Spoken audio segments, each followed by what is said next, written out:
Cricket viewers உங்க எல்லாருக்கும் ஒரு பெரிய வணக்கம். எஸ், இன்னைக்கான வீடியோ என்ன அப்படின்னா, women's premier league 2024 final Arun Jaitley stadium டெல்லியில் நேற்று நடந்துச்சு. Delhi capitals women vs royal challengers Bangalore women's வந்து பார்த்தீங்க அப்படின்னா ஃபைனல் ஆடினாங்க. நேற்று ஆடுறதுக்கு முன்னாடியே தெரியும் இவங்க ரெண்டு பேரில் யார் ஜெயிச்சாலும் முதல் கப்பு அவங்களோட அந்த ஹோல் ஃப்ரான்ச்சைஸுக்கே அப்படிங்கிறது. ஏன்னா டெல்லியும் சரி பெங்களூரும் சரி கிட்டத்தட்ட 16 வருஷமாக ஐபிஎல் ஆடிட்டு இருக்காங்க. இன்னும் ரெண்டு டீமே கப் அடிக்கல. ஸோ உமன்ஸ் டீம் ஏதோ ஒரு கப் அடிக்க போறாங்க அப்படிங்கிற மாதிரி தான் நம்ம யோசிச்சுட்டு இருந்தோம். ஓகே, ஸோ டாஸ் வின் பண்ண டெல்லி அணியோட கேப்டன் லானிங் வந்து நாங்கள் ஃபர்ஸ்ட் பேட்டிங் பண்ணிக்கிறோம் அப்படின்னு சொன்னாங்க. அப்போ ஸ்மிருதி மந்தனாவும் என்ன சொன்னாங்கன்னா, நாங்களும் பேட்டிங் பண்ணணும்னு தான் நினைச்சோம், பட் ஓகே நாங்கள் போராடுறோம் அப்படிங்கிற மாதிரி வந்து சொன்னாங்க. ஏன்னா அந்த பிச்சு கொஞ்சம் பேட்டிங்க்கு ஏதுவான ஒரு பிச் மாதிரி தான் வந்து இருந்துச்சு. ஓகே, ஸோ அதே மாதிரி தான் லானிங் வந்து பார்த்தீங்க அப்படின்னா சஃபாலி வர்மாவோட சேர்ந்து நல்ல ஒரு பேட்டிங் ஆரம்பிச்சாங்க. ஆனால் நல்லா போயிட்டு இருந்த மேட்ச்ல மொலினெக்ஸ் அப்படிங்கிற ஒரு பிளேயருங்க, ஆர்சிபியோட பிளேயர் வந்து வரிசையா ஒரே ஓவர்ல 3 விக்கெட்டை தாக்குனாங்க. அங்கே கேம் மாறிடுச்சு அப்படின்னே சொல்லலாம். பட் ஸ்டில் அதுக்கப்புறம் கூட வந்து ஓரளவுக்கு யாருமே டீசென்டான பர்ஃபார்மன்ஸ் வந்து பாத்தீங்க அப்படின்னா கொடுக்க முடியல. ஏன்னா கேமை மொத்தமா அங்கேயே அவங்க முடிச்சுட்டு போயிட்டாங்க. ஆப்வியஸ்லி அதுதான் கேம் சேஞ்சிங் ஓவர் அப்படின்னே வந்து சொல்ல முடியும். ஸோ எங்கேயோ போக போற ஸ்கோரை அந்த ஒரே ஓவரன் மூலம் வந்து பாத்தீங்க அப்படின்னா மாத்திட்டாங்க. 113 ரன் தான் டெல்லி அடிச்சிருந்தாங்க. எனக்கு அப்பயே தெரியும் இவங்க எப்படியும் வந்து பாத்தீங்க அப்படின்னா அடிச்சிருவாங்க ராயல் சேலஞ்சர்ஸ் பெங்களூர் அப்படின்னு சொல்லிட்டு.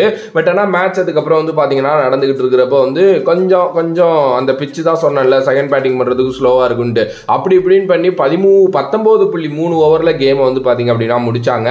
Smriti Mandhana 31 run, Sophie Devine 32 run, என் தலைவி எலிஸ் பெரி 35 ரன்னு நாட் அவுட்ல நின்று கேமை முடிச்சாங்க. ரிச்சா கோஸ் ஒரு 17 ரன் வந்து பார்த்தீங்க அப்படின்னா அடிச்சிருந்தாங்க. விக்கெட்ஸ் பெருசாக எடுக்க முடியலை டெல்லினால. ஸோ ஆர்சிபி நல்லாவே வந்து பார்த்தீங்க அப்படின்னா ஆடிட்டாங்க அப்படின்னு வந்து சொல்லலாம். உண்மையிலுமே பயங்கரமான ஒரு வெற்றி ஆர்சிபிக்கு. என்னதான் ஐபிஎல்ல 16 டீம் இருக்கு, கண்டினியூஸா வந்து பாத்தீங்க அப்படின்னா சிஎஸ்கே எம்ஐ வின் பண்ணிட்டு இருக்காங்க அப்படின்னாலுமே இன்னும் நிறைய டீம் வின் பண்ணாம இருக்கு, கப்பை தொடாம இருக்கு. ஆனா எல்லாருக்குமே இந்த ஆர்சிபி மேலதான் ஒரு கவலை. ஏன்னா ஆர்சிபியோட ஃபேன்ஸ் ரொம்ப லாயலான ஃபேன்ஸ். இதை தாண்டி விராட் அங்க இருக்காரு அப்படிங்கிறதுனால ஆர்சிபி ஒரு வாட்டியாவது கப் அடிக்கணும், ஆர்சிபி கப்புக்கு டிசர்வ் அப்படின்லாம் சொல்லிட்டு நிறைய பேசிக்கிட்டே இருப்போம். எஸ், அவங்க இந்த வருஷம் அடிக்க போறாங்களா அப்படிங்கிறது எனக்கு தெரியல. பட் ஆனால் உமன்ஸ் டீம் கிட்ட 2வது சீசனே ஒரு கப் இருக்கு அப்படிங்கிறது வந்து ஒரு வேற லெவலான மேட்டர் அப்படின்னு தான் நான் சொல்லுவேன். சீரியஸ்லி ரொம்ப ரொம்ப ரொம்ப எமோஷனலா இருந்திருக்கும் ஆர்சிபி ஃபேன்ஸுக்கு. பட் ஸ்டில் இந்த இயர்ல இன்னொரு ஆப்பர்ச்சுனிட்டி ஐபிஎல்ல கூட இருக்கு.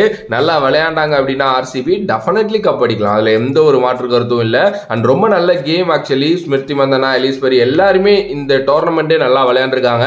போன டோர்னமெண்ட் ரொம்ப ரொம்ப ரொம்ப மோசமான ஒரு டோர்னமெண்ட், எல்லாருமே கலாய்ச்சாங்க.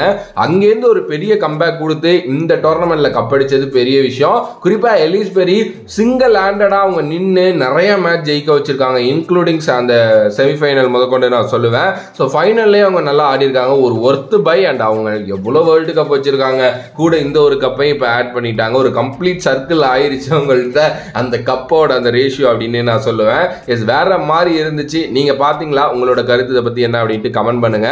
அண்ட் ஆர்சிபி இந்த வருஷம் மென்ஸ் டீம் கப் அடிப்பாங்களா அப்படிங்கிறதையும் கமெண்ட் பண்ணுங்க. வேறொரு வீடியோல வேறொரு கான்செப்ட்ல வந்து சந்திக்கின்றேன். நன்றி, வணக்கம்.